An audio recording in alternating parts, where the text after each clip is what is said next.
Comrade Maroju Veeranna ఈ వెంటనే పేద ప్రజల హక్కుల కోసం పోరాటం చేసినటువంటి వ్యక్తి పీడీఎస్ వీరన్నగా గుర్తింపు పొందినటువంటి మహానాయకుడు.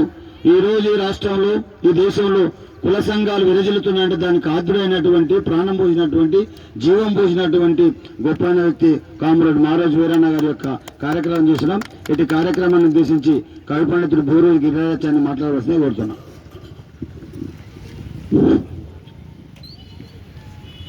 ముందుగా 2026 వనపర్తి జిల్లా వాసులకు నూతన సంవత్సర శుభాకాంక్షలు తెలియజేస్తూ ఈ 2026 జనవరి 1 నుంచి ఈ మహనీయుల స్ఫూర్తి వేదిక కార్యక్రమాలు మారోజు వీరన్న గారి జయంతితో ప్రారంభమవుతాయి.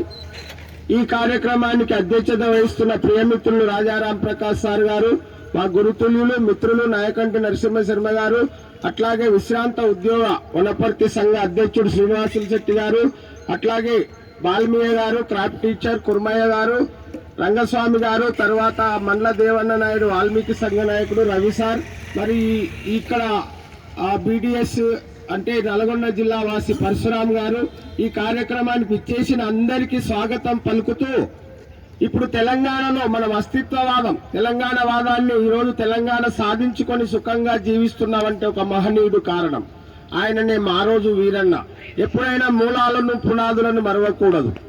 ఈ తెలంగాణ బహుజనవాదానికి ప్రతీకగా నిలిచిన మహనీయుడు మారోజు వీరన్న గారు. మారోజు వీరన్న అంటే జనశక్తి సిపిఐ ఎంఎల్ నాయకుడు ముందుగా గుర్తొచ్చేది. అటువంటి మారోజు వీరన్న గారు సామాజిక దళిత బహుజన నాయకుడుగా అనేక ఉద్యమాలకు ప్రతీకగా నిలిచాడు. మారోజు వీరన్న 1962 జనవరి 1న ఉమ్మడి నల్గొండ జిల్లా అంటే ప్రస్తుతం సూర్యాపేట జిల్లా తుంగతుర్తి మండలం కర్విరాల కొత్తగూడెంలో ఆదర్శాలకు నిలువెత్తు రూపాలైన విశ్వబ్రాహ్మణ దంపతులు గుండగాని సూరమ్మ మారోజు రామలింగం చారి అనే పుణ్య దంపతులకు జన్మించారు. ఆయన అప్పుడే చిన్నప్పుడే అక్కడే వాళ్ళ గ్రామంలో చదువుతున్నాడు. తర్వాత సూర్యాపేటలో ఇంటర్మీడియట్ చేశాడు. తర్వాత ఉస్మానియా యూనివర్సిటీ సైఫాబాద్ డిగ్రీ కాలేజీలో బీఎస్సీ చదివాడు. అలాగే ఉస్మానియా యూనివర్సిటీలో భూభౌతిక శాస్త్రం జియోఫిజిక్స్ చదివాడు, ఎంఎస్సీ ఉన్నత చదువు.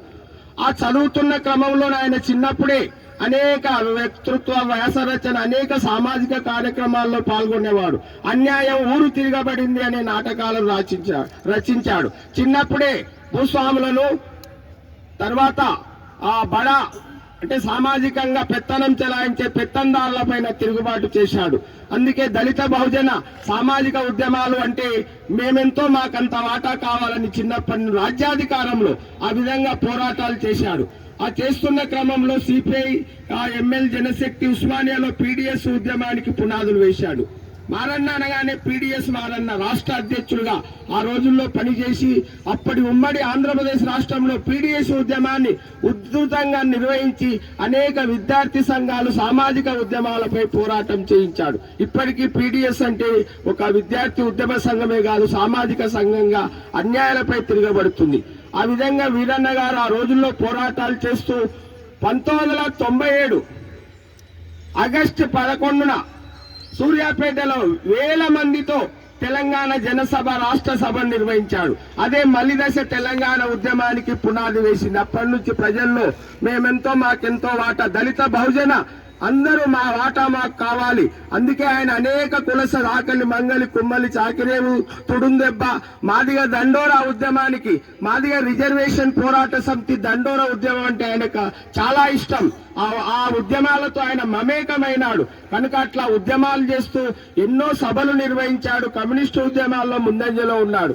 ఇవన్నీ నచ్చని కన్నుగిట్టని అప్పటి ప్రభుత్వం ఆయన పైన పసిగట్టిన ఉంటే మా రాజ్యాధికారం చెల్లదు, ఈ మారోజు వీరన్న ఉంటే మా రాజ్యాధికారానికి ముప్పు అని, మా పదవులకే ముప్పు అని అప్పుడున్న ప్రభుత్వం ఆయనను 1999 మే 16న సరిపోలే ఆయనను ఎన్కౌంటర్ చేయించింది. కనుక అటువంటి మారోజు వీరన్న ఎన్కౌంటర్ అయి మరణించిన తెలంగాణ ఉద్యమానికి మలిదశ ఉద్యమానికి పునాది వేసి తెలంగాణ ప్రజలను ఐక్యం చేసిన మహనీయుడు.